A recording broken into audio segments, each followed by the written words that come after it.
দিন গড়ানোর পাশাপাশি বাড়ছে নির্বাচনী উত্তাপ। মনোনয়নপত্র যাচাই বাছাইয়ের কার্যক্রমও এরই মধ্যে শেষ। চলছে নির্বাচন কেন্দ্রিক নানা সমীকরণ বিশ্লেষণ।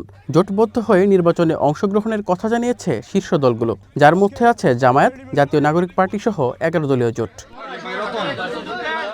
জামায়াতের সাথে এনসিপির আসন ভাগাভাগিতে টানাপোড়েনের গুঞ্জন বিভিন্ন মহলে। 30টি আসন দেওয়ার কথা থাকলেও এনসিপিকে 10টি আসন ছাড়তে রাজি হয়েছে জামায়াত। এমন খবরে চাউর দেশের রাজনীতি। তবে দলটির নায়েবে আমির আব্দুল্লাহ মোহাম্মদ তাহের বিষয়টিকে ভিত্তিহীন বলে উড়িয়ে দেন।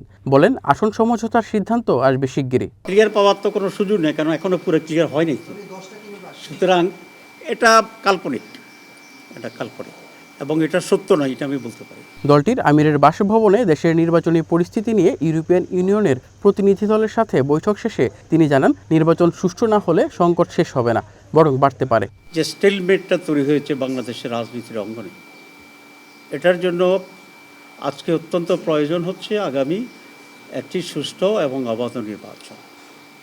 যদি আগামী নির্বাচনটি অবাধ এবং সুষ্ঠু না হয়, নিরপেক্ষ না হয়, তাহলে ক্রাইসিস কিন্তু শেষ হবে না, ক্রাইসিস আবার নতুন করে তৈরি হবে এবং এটা আরও গভীরতর হবে। প্রশাসন একটি নির্দিষ্ট দলের দিকে হেলে পড়েছে বলেও অভিযোগ করেন তিনি। আগামী নির্বাচন পাতানো হওয়ার শঙ্কার কথাও উল্লেখ করেন।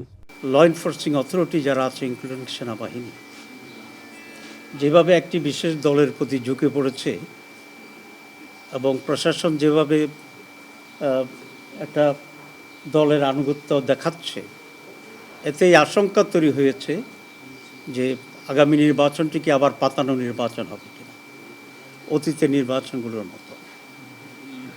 আমরা মনে করি এর ধরনের পাতানো নির্বাচন বাংলাদেশকে ধ্বংসের দিকে নিয়ে যাবে।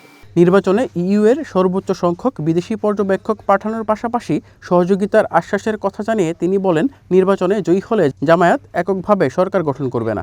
ওটাও এক ধরনের ন্যাশনাল গভর্নমেন্টের আকারেই আমরা দেশ পরিচালনা করব ইনশাআল্লাহ। অভিজিৎ শান্ত, ওয়ান নিউজ, ঢাকা।